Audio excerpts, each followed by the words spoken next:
Hello, philosophers. This video is going to be about the whole summary of the famous book, The Quick and Easy Way to Effective Speaking by Dale Carnegie. But if you are new to my channel, then please support me with your like and subscription. Basically, this book teaches anyone to speak confidently in public. It gives simple tips to start strong, keep listeners interested, and speak clearly. The methods work for speeches, work talks, or even chatting with friends. Great speaking isn't about being born talented. It's about learning and practicing. Good speaking skills help at work, in relationships, and in life. The book helps beat nervousness and teaches how to share ideas clearly. You'll learn to organize thoughts, use humor, and handle surprise speaking moments. These skills make people listen and remember what you say, useful for meetings, parties, or any time you talk to others. Let's start it chapter by chapter. Chapter 1. Developing Courage and Self-Confidence. Fear of public speaking is incredibly common, but Carnegie argues it's not insurmountable. The first step is recognizing that even the most polished speakers once struggled. This chapter emphasizes that nervousness is natural, your body's adrenaline response, and can be channeled into energetic delivery. The key difference between amateurs and professionals isn't the absence of fear, but the ability to manage it. Carnegie provides practical techniques to build confidence. He suggests starting with low-pressure environments like speaking up at dinner gatherings or small meetings before tackling larger audiences. Visualization exercises help too. Imagine yourself succeeding rather than failing. Physical preparation matters. Practice your speech aloud while standing, as this trains both mind and body. Recording yourself can reveal distracting habits to eliminate. The chapter highlights how preparation breeds confidence. Thorough knowledge of your topic reduces anxiety about forgetting content. However, Carnegie warns against memorizing speeches word for word, which sounds robotic. Instead, master key points and speak conversationally. He shares stories of famous orators who practiced relentlessly, proving natural speakers are made, not born. Most importantly, Carnegie teaches that audiences are allies, not critics. People genuinely want you to succeed. They're focused on your message, not your nervous tics. By shifting focus from self-consciousness to serving the audience, speakers transform fear into purpose. This mindset shift, combined with gradual exposure, makes public speaking enjoyable rather than terrifying. Chapter 2. Speaking Effectively the Quick and Easy Way. Carnegie dismantles the myth that great speaking requires perfect eloquence. True effectiveness comes from authenticity and simplicity. This chapter contrasts two speakers, one using flowery language to show off, the other telling heartfelt stories. The latter always connects better. The core principle is that audiences remember feelings and images, not abstract concepts or jargon. The chapter provides a blueprint for crafting impactful talks. First, choose topics you genuinely care about. Your passion is contagious. Carnegie advises mining your life experiences for material, personal challenges, professional lessons, or observations about human nature. These resonate more than theoretical knowledge. He cites examples of memorable speeches built around simple themes like perseverance or kindness. Organization is essential for an effective speech, yet many speakers overlook it. Carnegie recommends a simple structure called the sandwich method. First, open with something attention-grabbing, such as a surprising fact or a bold question. Next, present 2 or 3 main points, supporting each with clear examples. Finally, close with a strong, memorable conclusion. He advises against trying to cover too many ideas at once. Instead, focus on explaining one key concept thoroughly so the audience truly understands it. Smooth transitions help guide your listeners through your speech.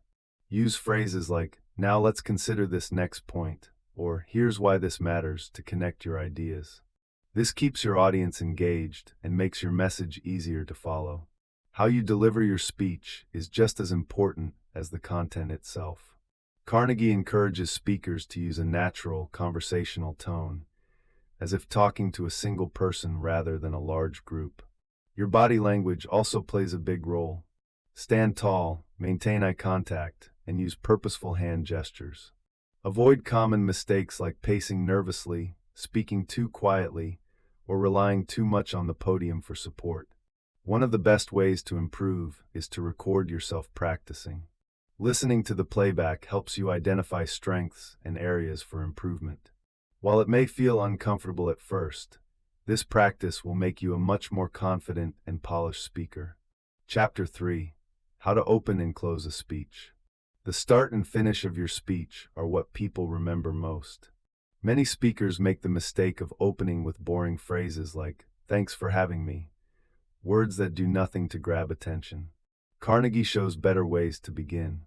Ask a question that makes people think, such as, "What would you change if money wasn't an issue?"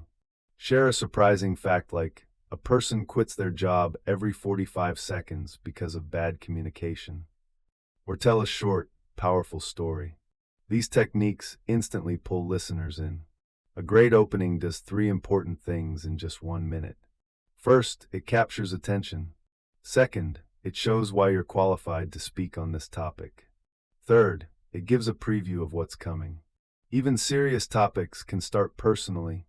Imagine a money expert saying, "I lost $20,000 in my first year of investing. Here are 3 painful lessons I learned." This kind of start makes people lean in and listen. Endings matter just as much as beginnings. Weak closings like, "That's all I've got," ruin a good speech. Carnegie teaches powerful ways to finish. You can circle back to your opening for a satisfying full circle moment. Challenge your audience to take action. Try this one thing tomorrow. Share a meaningful quote, or paint a picture of what success could look like. The goal is to leave people with one clear idea they'll remember. How you end is as important as what you say. Keep your conclusion short, just 5 to 10% of your total time. Speak your final words slowly and with purpose. Carnegie shares stories of good speeches ruined by rushed endings. When you take time with your closing thoughts, they'll stay with your audience long after you finish speaking. Remember, people might forget the middle of your talk, but they'll always remember how you started and finished. Chapter 4: Making Your Meaning Clear.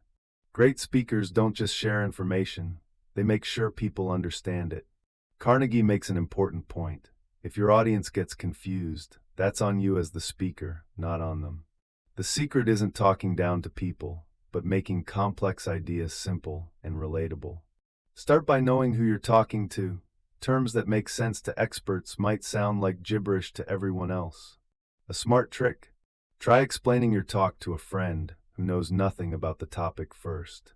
There are simple tricks to make your message stick. People remember things best in threes, like, "Our plan has 3 keys. Make it simple, make it consistent, make it grow." Repeating your main points helps too. Say it at the start, explain it in the middle, and remind everyone at the end. Think about how Martin Luther King Jr. kept saying, "I have a dream." That repetition made his message unforgettable.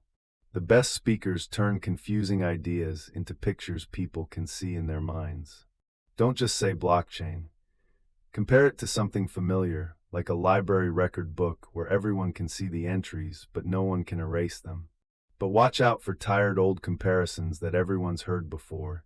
Find fresh ways to help people see what you mean. Chapter 5: Vitalizing Your Speech. Your energy can turn ordinary information into something truly inspiring. Carnegie shows us that even the best content falls flat when delivered in a boring, monotone voice. Learn to play with your voice like a musical instrument. Slow down for important points, speed up to show excitement, lower your voice to create drama, and project to show passion. A great way to practice this is by reading poetry aloud, which naturally teaches you rhythm and expression. Your body speaks as loudly as your words. Natural movements make your message more powerful. Hold up fingers when counting points.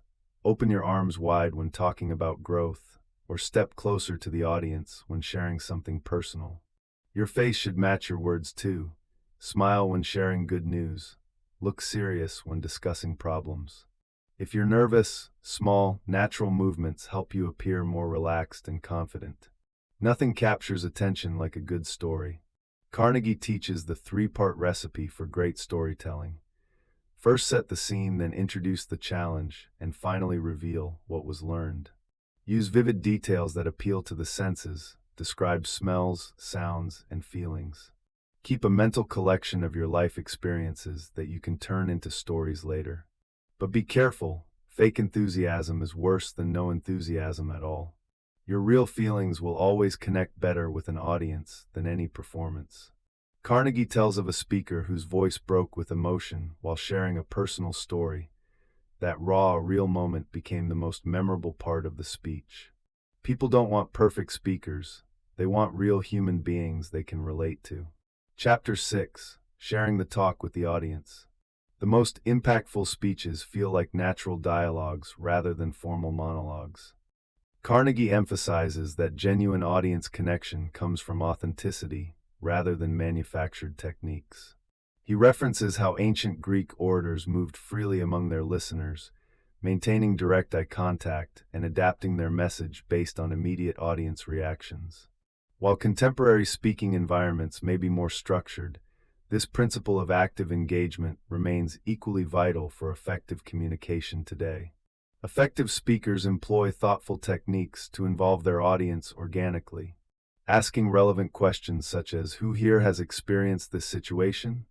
encourages personal reflection.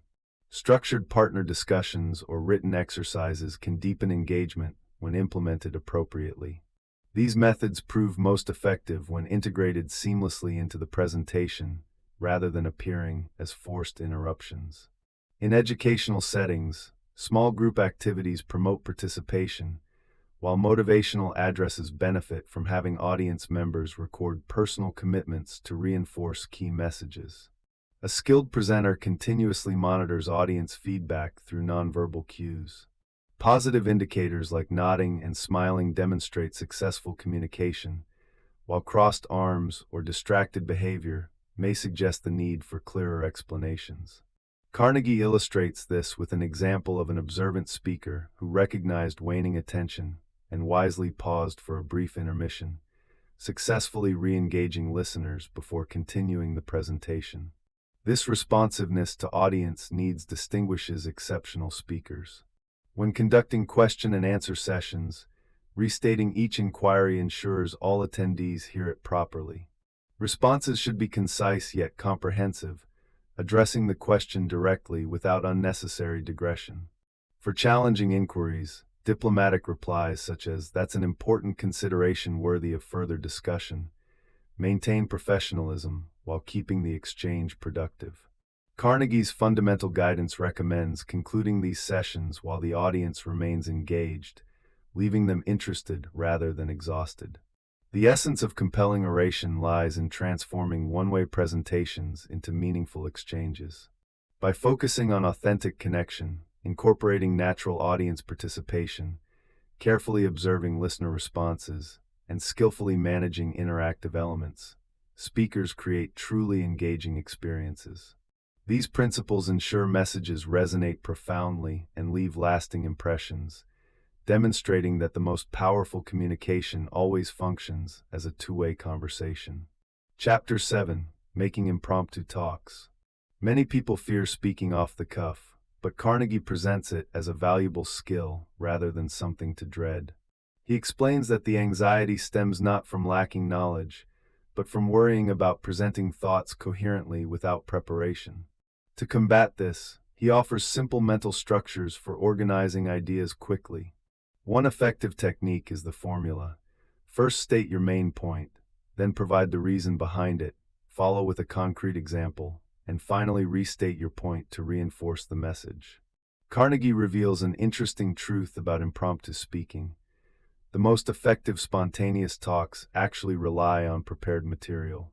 Even when speaking without notes, successful communicators draw from a mental collection of well-rehearsed stories and firmly held viewpoints. He advises keeping 5 to 7 personal anecdotes and 3 to 5 strong convictions ready to adapt for different situations. This preparation creates a foundation that makes impromptu speaking far less daunting. The chapter includes hands-on exercises to build extemporaneous speaking skills. One powerful drill involves responding to random topics called out by a partner for 1 minute each. Another suggests practicing by summarizing paused television scenes aloud. Carnegie stresses how these abilities become incredibly useful in real-world scenarios like business meetings, professional networking, or unexpected moments when leadership requires speaking up. For handling mistakes gracefully, Carnegie offers practical wisdom. Avoid drawing attention to nervousness, and if you lose your train of thought, simply pause briefly, take a sip of water, and recap your previous point. He notes how accomplished speakers like Winston Churchill strategically used pauses to collect their thoughts, turning what might seem like hesitation into a powerful speaking technique that added weight to their words. Chapter 8: Adding Humor and Wit. Carnegie presents humor as a powerful yet delicate tool for speakers. He immediately dispels the common misconception that every effective presenter needs to be a stand-up comedian, noting that unnatural or overly rehearsed jokes typically fail to land. True comedic appeal, he argues, springs from a speaker's genuine personality and unique worldview, rather than recycled punchlines. The chapter examines several reliable forms of platform humor: mildly self-deprecating tales, clever real-life observations, and good-natured hyperbole that drives points home while entertaining. Carnegie establishes a clear humor hierarchy to guide speakers. At the top sit personal stories, both safest and most relatable, followed by commentary on universal situations, with fully scripted jokes ranking as most precarious. He outlines a dependable three-part structure for humorous anecdotes. First, establish an ordinary scenario, then escalate to increasingly ridiculous developments, culminating in an unforeseen but satisfying resolution. For instance, I spent weeks preparing this presentation, only to realize I'd brought last year's slides. The chapter dedicates significant attention to comedic timing and presentation. Carnegie explains classic techniques like the rule of three, where the third item in a series breaks the pattern for laughs, and the crucial beat of silence before delivering a punchline. Perhaps most valuably, he provides strategies for recovering when humor misses its mark, illustrating with an anecdote about one of his own failed jokes that he salvaged through quick, good-humored acknowledgement of the flop. Carnegie concludes with essential boundaries for appropriate humor. He cautions against sarcasm that might wound, advises complete avoidance of divisive subjects like politics or religion, and strictly prohibits jokes at any audience member's expense. His guiding principle maintains that humor should always unite rather than divide. When in doubt about whether a remark might offend, leave it out. The most effective speakers use laughter not to showcase their wit, but to build authentic connections with their listeners. Chapter 9: Acquiring the Speaking Habit. Carnegie begins this concluding chapter with a powerful analogy. Just as athletes build physical strength through regular training, exceptional speaking abilities develop through consistent, deliberate practice.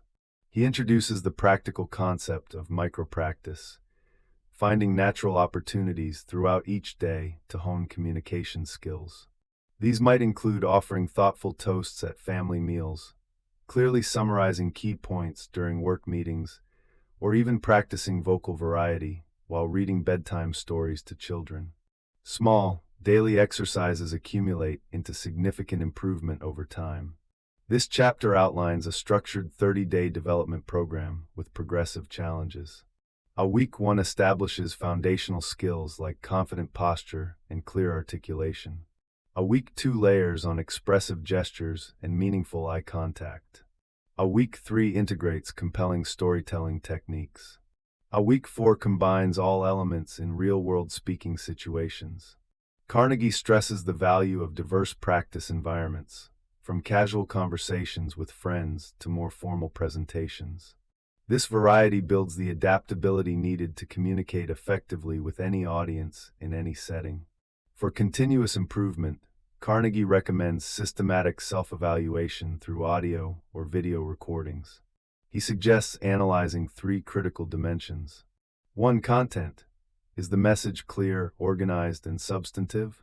2.